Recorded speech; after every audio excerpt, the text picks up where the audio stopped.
শিয়াল কুকুর তাদের শিকার করা প্রাণী নিয়ে যেভাবে টানাটানি আর পার্সাপার্সি করে চেঁচড়া চেঁচড়ি করে, ঠিক আজকের সমাজটা ভাই এমন হয়ে গিয়েছে, আলেম ওলামা সকলেই তো না, ইল্লা মুষ্টিময় কয়েকজন, যাদের জন্য আজ গোটা আলেম সমাজে কালি লাগছে।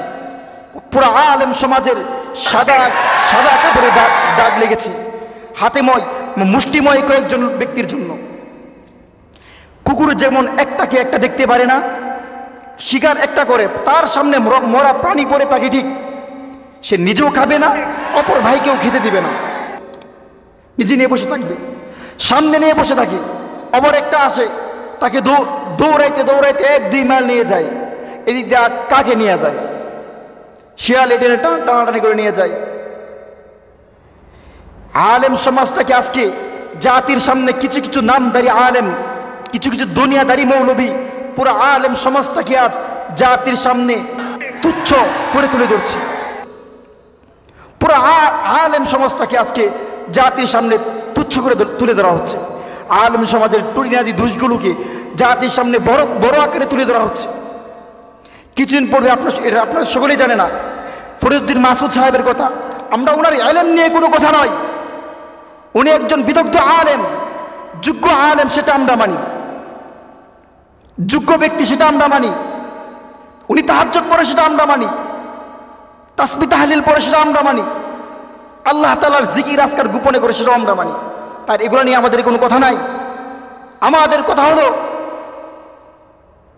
সে নিজে সঠিক পথে চলতে পারবে না, আরেকটাকেও চলতে দিবে না। তার নিজের ভিতরে যে দোষগুলো আছে সেগুলোকে না শুধরে আরেক ভাইয়ের দোষগুলো জাতির সামনে উন্মোচন করছে। মুনাফিকের নেই কাজ করে।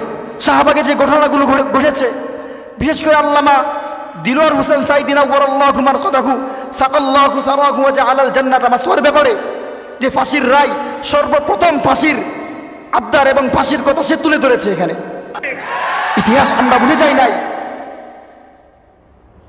সাইদি রাহিমাহুল্লাহর ফাঁসির আলোচনাটা সর্বপ্রথম সে উঠিয়েছে এখানে। আর ওইদিকে আমাদের চরমনাই পিসা হুজুর দামাত বারকাতুহুম, আমাদের পূর্বের সিলসিলা, ওনার বাবা দাদা ওনারা বিদগ্ধ হকপন্থী পীর সাহেব ছিলেন, হকপন্থী আলেম ছিলেন, উনিও হকপন্থী আলেম।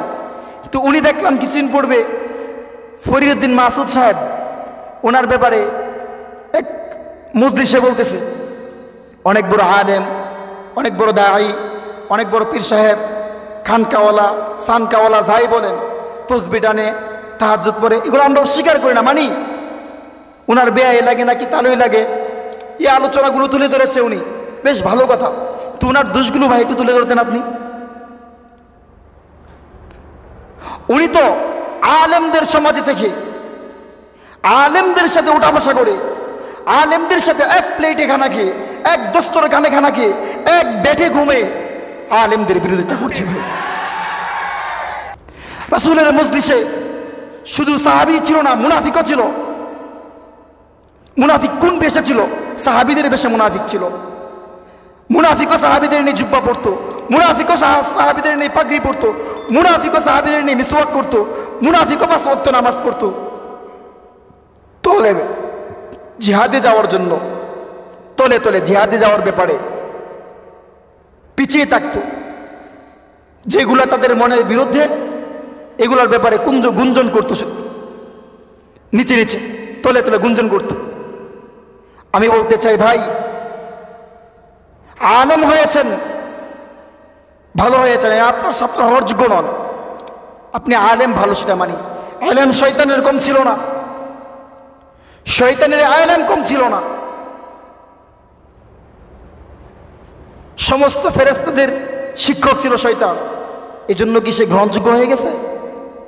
এই জন্য কি সে বড় আলেম হিসাবে তাকে বলছে বড় দায়ী? এই জন্য কি সরদার হয়ে গিয়েছে? তার আলেম কোথায় আজকে? শুধু আলেম হলেই চলবে না, সাথে সাথে তাকওয়াল্লাহি আযজা ওয়া জাল্লা, আল্লাহ তাআলার ভয় ভীতি অন্তরে রাখতে হবে। হাতে হাত রেখে আল্লাহ তাআলার নিকট তওবা করে গোপনে চোখের পানি ছেড়ে কাঁদুন, আর অতীতের পাপগুলোর ব্যাপারে ক্ষমা চান। আল্লাহ তাআলা আমাদেরকে মানার তৌফিক